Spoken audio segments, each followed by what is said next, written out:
On va gagner le temps. Donc nous avons déjà lu dans l'union invisible de l'épouse de Christ. La Baptiste dit que c'est un temps glorieux pour nous en ce temps de la fin.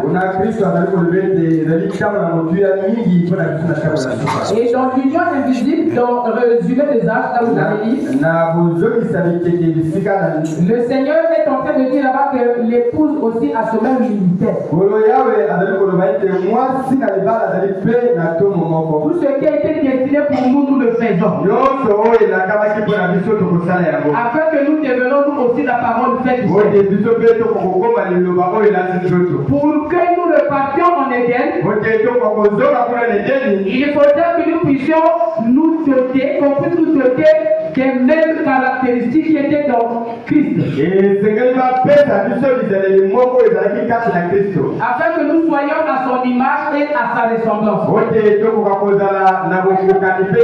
Amen, amen, amen. Et nous voyons en ce temps du soir tout ce que Adam avait perdu. Comme nous l'avons vu dans les jours autrefois. Ce que Adam avait perdu,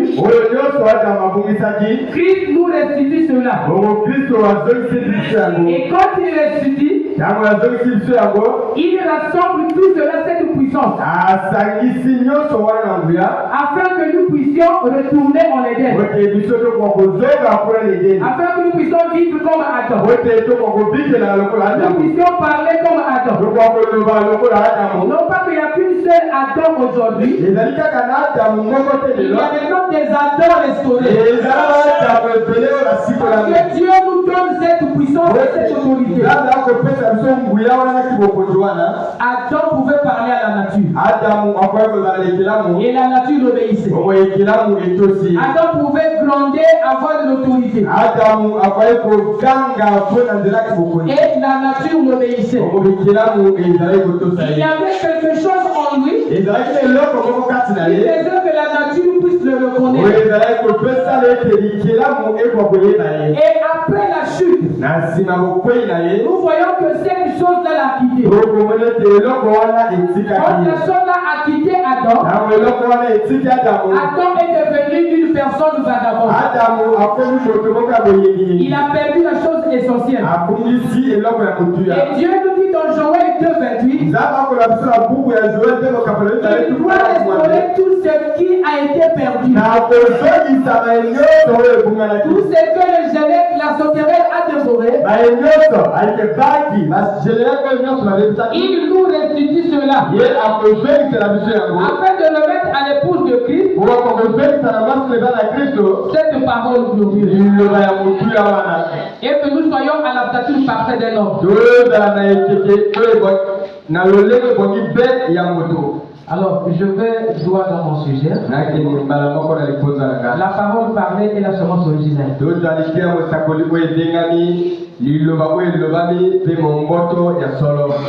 Celui qui trouve ça à voir, je donne.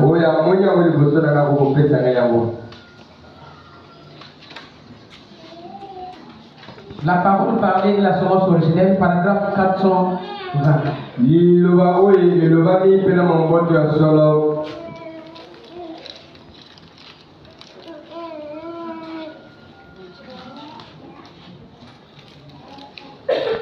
Paragraphe 420, je suis déjà sur la couche.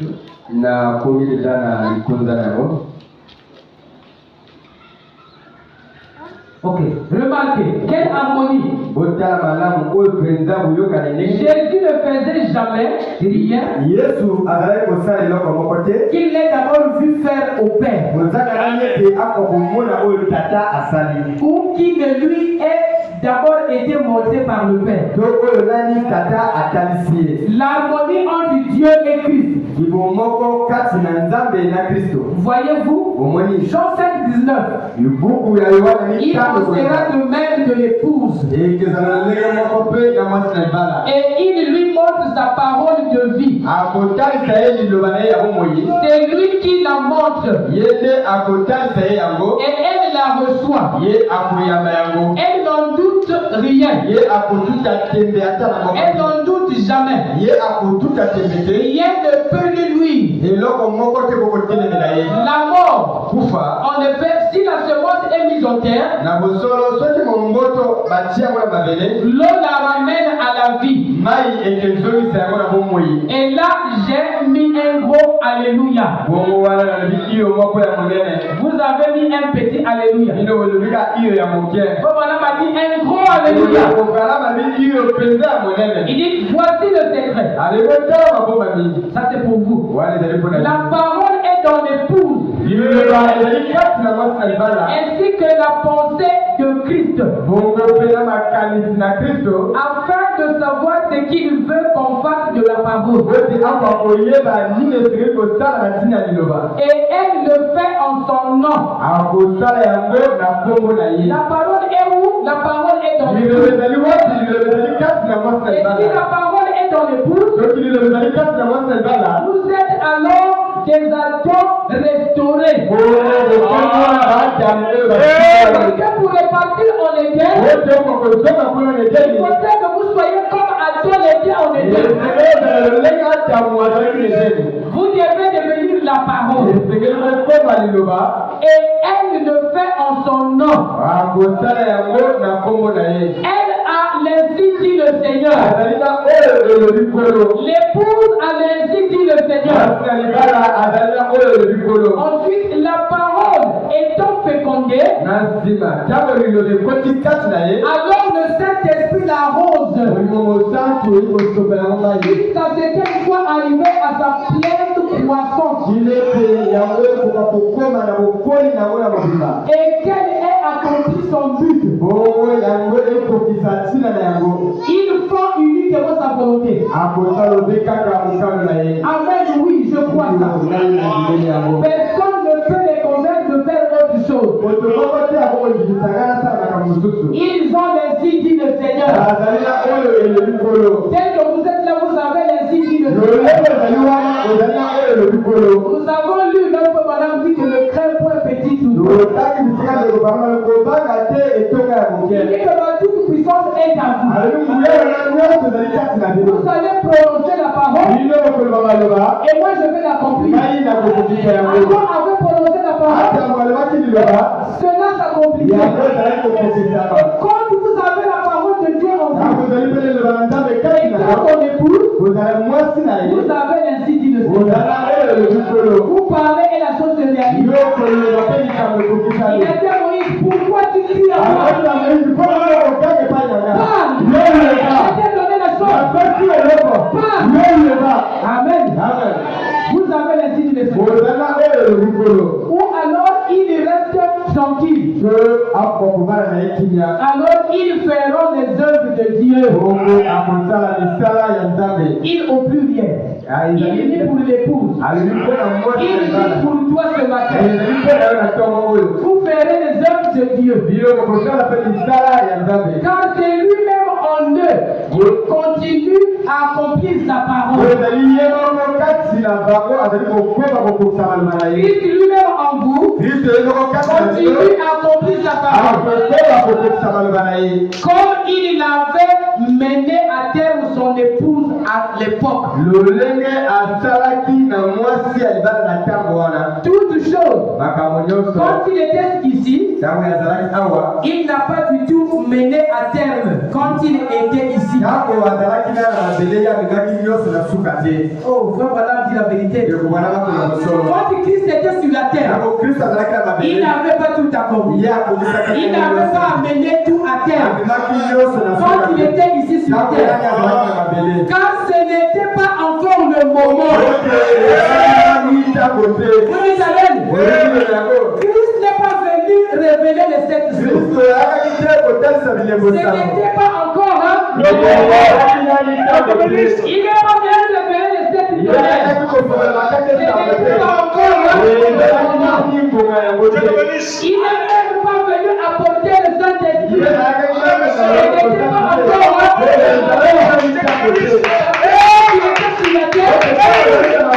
Pour le Saint-Esprit, l'unité est tombée. Donc il donna la poitrine. Il n'avait pas Il ne pouvait rien faire. Il a fallu qu'il parte. Il est préférable pour vous que je m'en aille. Je vais revenir. Non pas dans un corps de chair, mais je vais revenir en Dieu. Amen. Oh, c'est merveilleux. Pour savoir que l'épouse a la parole en elle. Prenons maintenant le livre de l'exposé. On va s'envoler ce matin. Même si la citation avait échappé, le diable pensait me presser. Mais il a échoué. Amen. Il a bloqué la citation. Prenons l'exposé. Exposé page 164. Page 164. J'aime quand on parle de la parole. J'aime quand on montre la position de l'épouse. Ça me positionne. Ça me met à jour. Remarquez l'harmonie qui règne entre le Père et le Fils. Jésus ne faisait rien. Rien de lui. Il est d'abord monté par le Père. Jean 7, 19. Cette harmonie doit exister entre l'époux et son épouse. Il lui montre sa parole de vie. Elle la reçoit. Elle n'en doute jamais. C'est pourquoi rien ne peut lui nuire. Pas même la mort. La mort ne peut pas te nuire. En effet, si la séquence est mise en terre, l'eau la ramènera à la vie. En voici le secret. Est-ce que vous êtes prêts à recevoir ce secret? Faites voir vos mains. Si vous voulez faire le secret. Maintenant, écoutez le secret. En voici le secret. La parole est dans l'épouse. Quand elle était en mari. Amen. La parole est dans l'épouse. Quand elle était en mari. L'épouse est la pensée de Christ. Car elle sait ce qu'elle veut qu'on fasse de sa parole. C'est merveilleux. Voilà ce qu'il dit. Le secret c'est où? La parole est dans l'époux. Quand tu es époux, la parole est en toi. Telle que la parole était dans Marie. Marie avait porté en elle la parole. Certainement, certains n'ont pas compris. Alors je vais expliquer ceci. Quand Marie a croisé l'ange, c'était une fille vierge. Elle a croisé l'ange. Et l'ange lui a dit que tu enfanteras un fils. Et tu lui donneras le nom de Jésus. Marie s'est dit, mais comment est-ce que je vais recevoir? Moi je n'ai pas de mari. Et le Saint-Esprit te couvrait de son nom. Et la grossesse commençait à pousser. Et au même moment, cet ange dit, la cousine Élisabeth, quoi qu'elle soit avancée en âge, elle aussi a une grossesse. Et Marie, quand elle a entendu cela, Élisabeth, je vais la rendre visite. Quand Marie est allée voir Élisabeth avait la grossesse. Elle avait le bébé dans son ventre. Mais le bébé ne bougeait pas. Le bébé était mort. Pendant 6 mois. Pas de mouvement. Et quand Marie s'approche, Alors, Elisabeth dit à Marie, toi, tu es grosse, tu vas devenir mère. Il dit oui. Avec Joseph, tu es marié. Il dit non, je ne suis pas encore marié. Mais comment? Sur en Christ, tu n'es pas marié et tu as une grossesse. Marie dit, ce n'est pas de ma faute. J'ai croisé l'homme. Quand j'ai venu l'église, et je vais lui donner le nom de Jésus. Dès que le nom de Jésus est sorti de la bouche de Marie, le bébé qui était dans le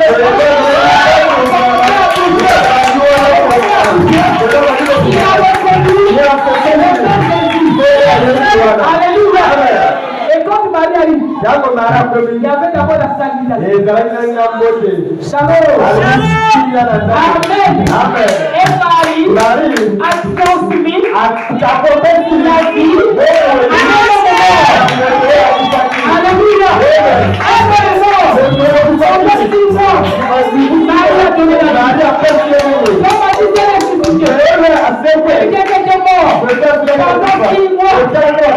Il est revenu à la vie. Elisabeth, oh! Mon bébé, comment va vous faire? Merci. Jean-Baptiste a reconnu. Voilà pourquoi la parole est dans le bout.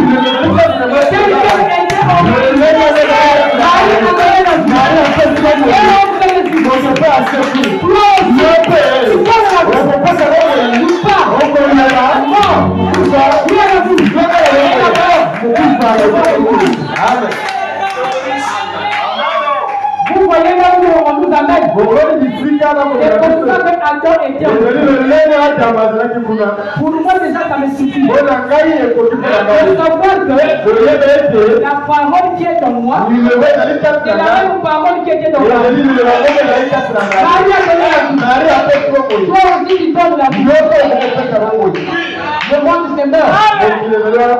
Le monde est en train de chercher où sont les maris. Le monde est en train de chercher les Adams. Il y a beaucoup de gens qui meurent.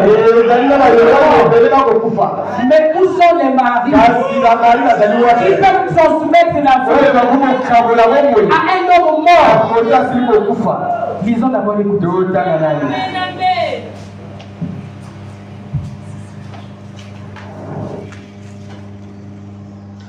Ce jour-là sur le calvaire, je vais en profiter et les absents de la semaine.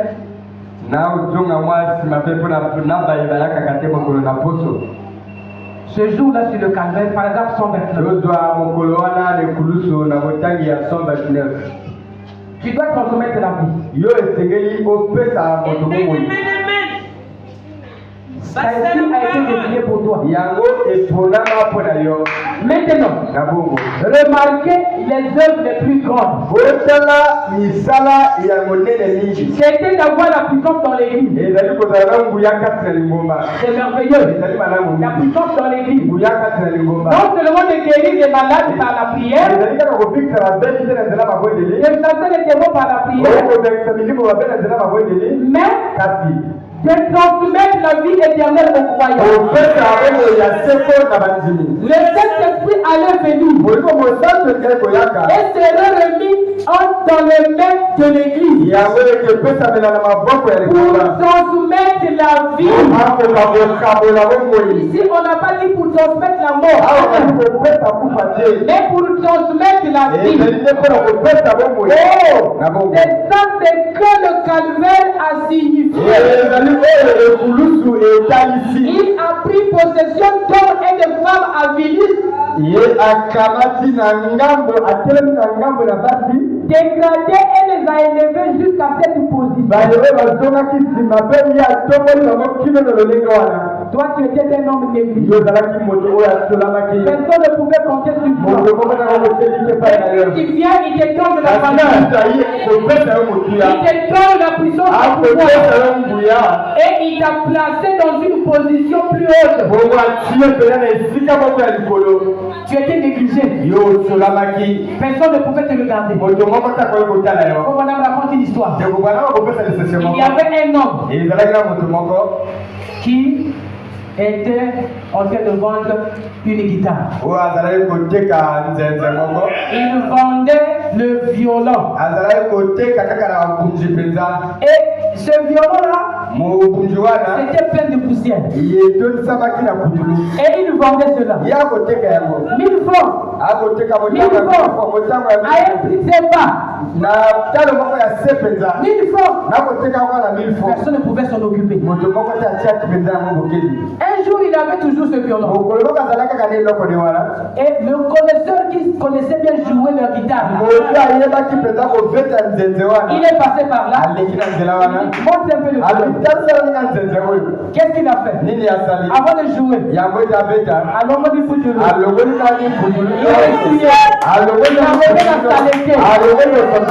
Il a réglé les cordes.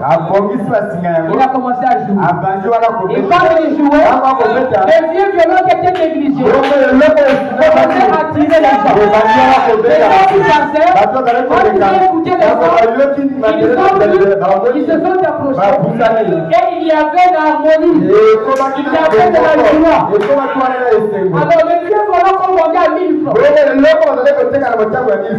1000 francs, c'est moi qui donne un exemple. On connaît cela à un prix de pas. Alors, il dit, non, ce n'est pas 1000 francs. 2000, 3000, 5000, 50 000, 300 000. Le violon a pris de la valeur. Parce qu'il y a eu un connaisseur qui est là. Et nous avons eu un bon connaisseur. Et Jésus-Christ. Moi qui étais négligé. Personne ne pouvait te voir. Personne ne pouvait te faire attention. Et quand Christ a ramassé, dans la poussière du péché, il t'a nettoyé. Il a enlevé ta saleté. Il t'a fait de toi un fils de Dieu. Il prend sa puissance. Il prend son manteau. Ça utilise à cette couleur. Il a été rentré.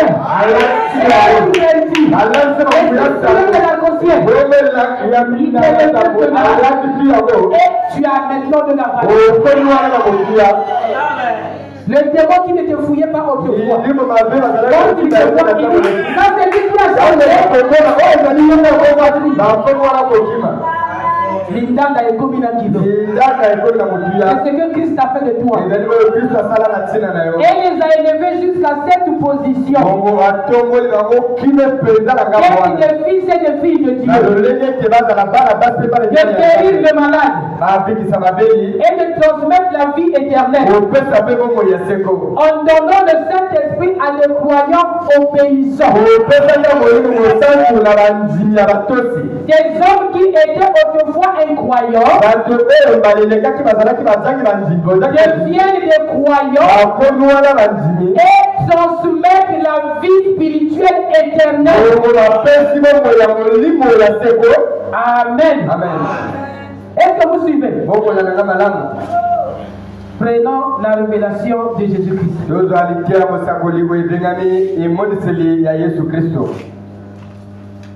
Je suis dans la tablette.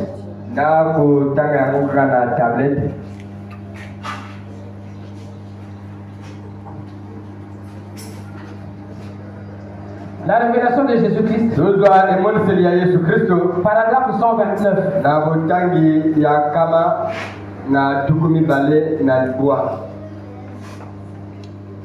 Dans 145.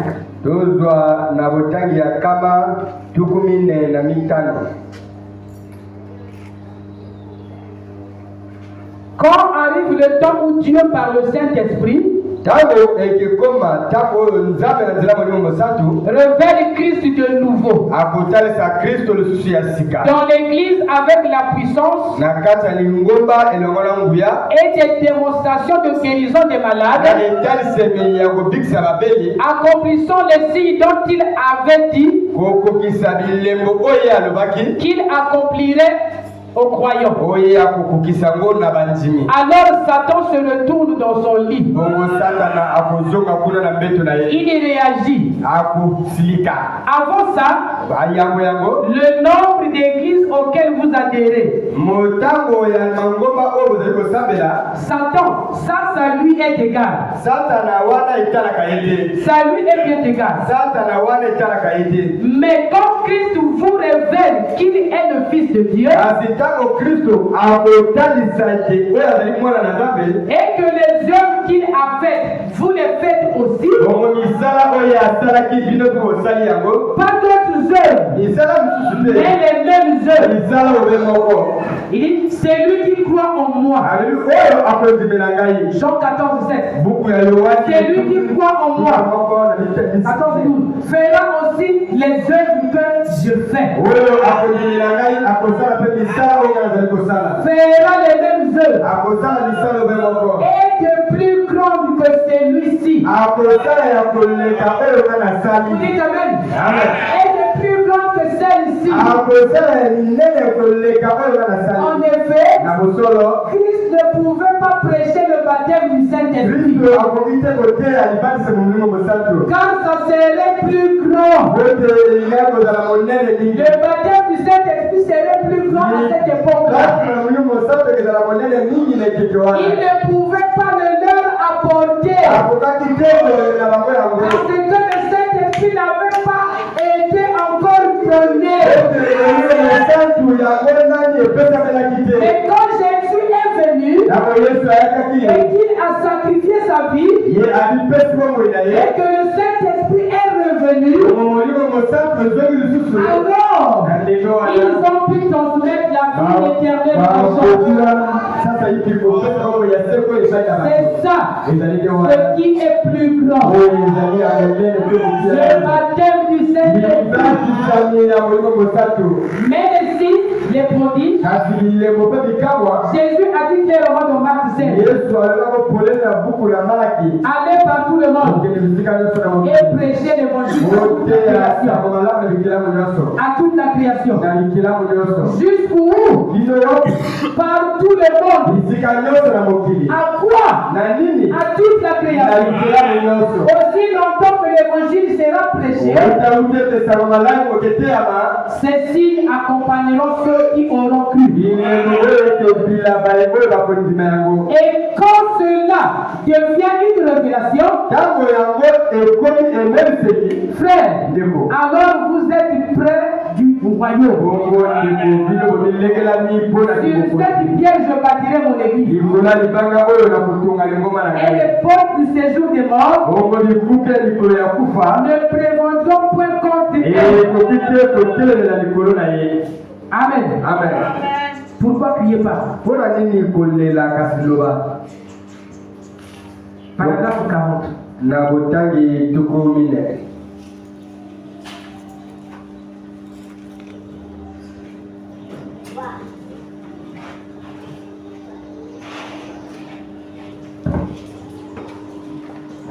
De même, nous avons maintenant,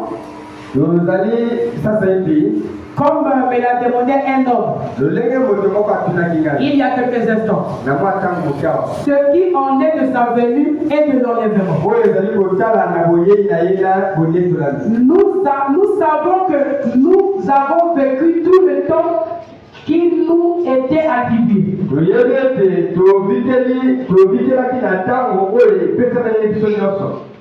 Le temps de l'enlèvement est proche. Qui croit que le temps de l'enlèvement est proche? Et nous recherchons une foi de l'enlèvement qui puisse